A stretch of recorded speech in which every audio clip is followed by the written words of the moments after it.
कि Donald Trump जीते या फिर कमला हैरिस जीते, इंडिया को उससे क्या फायदा या क्या नुकसान है, कौन सी पार्टी इंडिया की फेवर में है या इंडिया को ज्यादा फायदा किससे हो सकता है, रिलेशन कैसे यूएसए के साथ मजीद बेहतर हो सकते हैं। पूरे एशिया की अगर बात करें, पाकिस्तान की बात करें, तो हमारे पाकिस्तान में तो कहा जा रहा है कि डोनाल्ड ट्रंप अगर जीत गए तो समझ लें इमरान खान जेल से बाहर आ जाएंगे। समझ लें कि इस टाइम जो ट्रंप के इलेक्शन है वो ज्यादा सपोर्टर पाकिस्तान में नजर आ रहे हैं कि भाई शायद इलेक्शन पाकिस्तान में हो रहे हैं। इसके ऊपर बात करेंगे। साथ ही साथ कनाडा को खुलेआम सरेआम वार्न किया है इंडियन प्राइम मिनिस्टर ने कि भाई जिस तरीके से रूल्स को वायलेट किया जा रहा है, वहां पे मंदिरों पे अटैक किया जा रहा है, इसको रोका जाए, ये किसी भी सूरत में एक्सेप्टेबल नहीं है। योगी आदित्यनाथ के हवाले से भी बात करेंगे और भी दो तीन बड़ी जबरदस्त खबरें हैं जिनके ऊपर हम डिस्कशन करेंगे। अस्सलाम वालेकुम नादिया जी, कैसी हैं आप?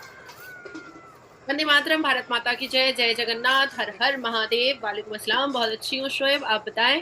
मैं भी फिट फाट। आज आप एनर्जी में लग रही हैं, मतलब एक दो दिन पहले आपकी जरा तबीयत नहीं ठीक थी, देखने वाले भी जाहिर बात है जानते हैं तबीयत नहीं थी ठीक, लेकिन अब आप फिट लग रही हैं और बड़ी अच्छी बात है। तो नादिया जी, क्या कहना चाहेंगी आप? इलेक्शन चल रहे हैं, यूएसए में स्टार्ट हो चुके हैं। आपके ख्याल से सबसे पहले तो आपकी ओपिनियन अगर ली जाए तो क्या समझती हैं, इंटरनेशनल पॉलिटिक्स को आप बड़ी गहरी तरीके से देखती हैं, कौन सी पार्टी जीती नजर आ रही है और इंडिया के साथ कौन सा, मतलब आपको लगता है कि कौन सी पार्टी फेवर में रहेगी, रिलेशन बेहतर रहेंगे, ट्रेड बेहतर रहेगी? मैंने जितना 2020 में अमेरिका के इलेक्शन को मैंने मतलब बहुत ज़्यादा फॉलो किया था, 2024 में भी बहुत ज़्यादा फॉलो कर रही हूँ। और जिस हिसाब से डोनाल्ड ट्रंप को मैं 2010 से फॉलो करती हूँ और मैं उनको बहुत बॉस के तरीके से मैं उनको मानती हूँ, और जिस हिसाब से उनका एक प्रेजेंटेशन है, उनका एक ऑरा है, और बच्चों के प्रति वो जितना ज्यादा भावुक रहते हैं और सबसे बहुत घुल मिल करके मिलते हैं, और बिल्कुल बहुत ही आउट स्पोकन है, बहुत ही ठीक है। जो बातें करते हैं वो बहुत क्रिस्टल क्लियर करते हैं। तो अगर मेरे परसेप्शन से, मेरे थॉट प्रोसेस से अगर पूछा जाए तो 2020 में भी मैंने कहा था कि ट्रंप को जीतना चाहिए, और इस बार 2024 में भी मैं कह रही हूँ कि ट्रंप को जीतना चाहिए। उनकी एक बात मैं जरूर बताना चाहूंगी जो 4 दिन पहले हुई थी। कमला हैरिस और डोनाल्ड ट्रंप के बीच का जो इंडियन हाँ पॉलिटिक्स हाँ। होता है ना, वैसा ही कुछ दांवपेच दिखाई दे रहा था। जैसे हमें इंडियन पॉलिटिक्स में बड़ा चटखारा और बड़ा मजा और बड़ी लज्जत दिखाई देती है, और पूरी दुनिया के जब मीडिया उसको कैप्चर करते हैं तो बड़े अच्छी अच्छी हेडलाइंस बनते हैं, तो उसी तरीके से जब अमेरिका में कमला हैरिस और डोनाल्ड ट्रंप के हम लोग इलेक्शन कंपेनिंग को देखे हैं तो वो भी बड़े चटखारेदार था। उसी में एक बार कमला हैरिस ने, आज से सिर्फ 8 दिन पहले की बात है, कि उन्होंने कहा था कि ट्रंप के जितने भी फॉलोअर हैं वो गार्बेज है। तो ट्रंप ने क्या किया कि वो गार्बेज की वैन में एक सैनिटेशन वाला कपड़ा पहन करके वो बैठ गए और कहें कि ये साई है, ये साई है। तो मुझे ये जो उनका आउट स्पोकन और बहुत ज्यादा ओपन माइंडेड जो उनका है ट्रम्प का, वो मुझे बहुत पसंद आता है। और अभी अभी जो सिनेरियो अमेरिका में इलेक्शन में है, जैसे भारत। नमस्कार दोस्तों, जैसा कि आपको पता ही होगा कि इस समय अमेरिका में इलेक्शन का माहौल चल रहा है और इस समय जो डोनाल्ड ट्रंप है वो भी चुनाव के मैदान में उतरे हैं और वो चुनाव जीत पाएंगे या फिर नहीं जीत पाएंगे वो तो काउंटिंग होने के बाद ही पता चलेगा। और उसके पहले जो कि भारतीय लोग हैं वो भारत में डोनाल्ड ट्रंप को जिताने के लिए पूजा पाठ और हवन भी कर रहे हैं और कह रहे हैं कि वो जीतेंगे तो भारत के लिए बहुत ही अच्छा संदेश है और अमेरिका और भारत का जो कि एक संबंध है वो बहुत अच्छे तरीके से हो पाएगा। आगे वीडियो में आप देखिए।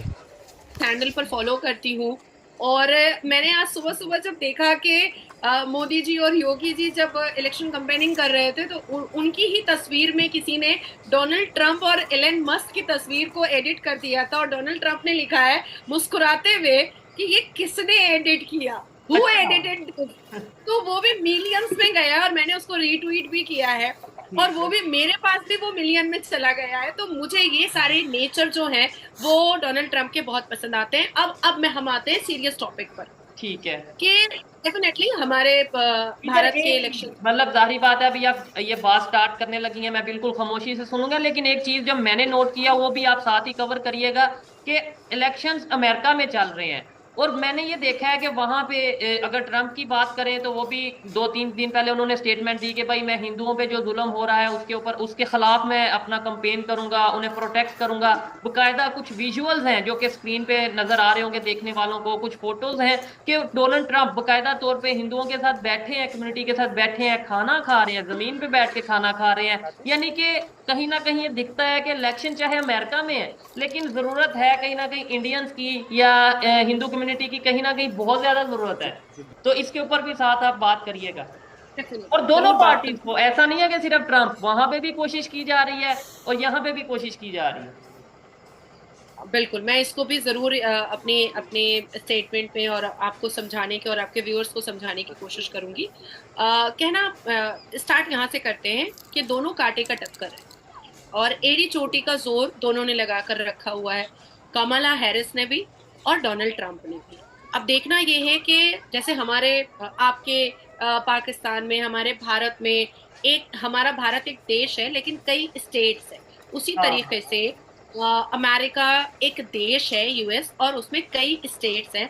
तो 538 जो है स्टेट्स, उसमें से 270 को जीतना पड़ता है, तब जाकर के कोई वहां का इस पद पर बैठता है, प्रेसिडेंशियल रूल करता है। अब कमला हैरिस जो है वो कैलिफोर्निया से आती हैं जहां पर 50 इलेक्टोरल वोट होते हैं, और ट्रंप जो है वो फ्लोरिडा से आते हैं तो वहां पर 30 इलेक्टोरल वोट होते हैं। अब बहुत ही नेक टू नेक की लड़ाई है, और इस बार मैंने देखा है कि 7 स्टेट को स्विंग स्टेट बनाया गया है। जैसे हमारे यहाँ का इलेक्शन और अमेरिका का इलेक्शन बिल्कुल डिफरेंट है, बिल्कुल डिफरेंट है। वो मसाला मिल रहा है हमें भी, लेकिन इलेक्शन करने का तरीका बिल्कुल डिफरेंट है। जैसे स्विंग स्टेट क्या होता है, जैसे एटलस इंटर सर्वे के हिसाब से और भी बहुत सारे सर्वे रिपोर्ट के हिसाब से इस बार 7 स्टेट जो अमेरिका के हैं उसको स्विंग स्टेट कहा गया है। और अमेरिका में कौन कब जीतेगा और कैसे जीत जाएगा किसी को पता नहीं होता है।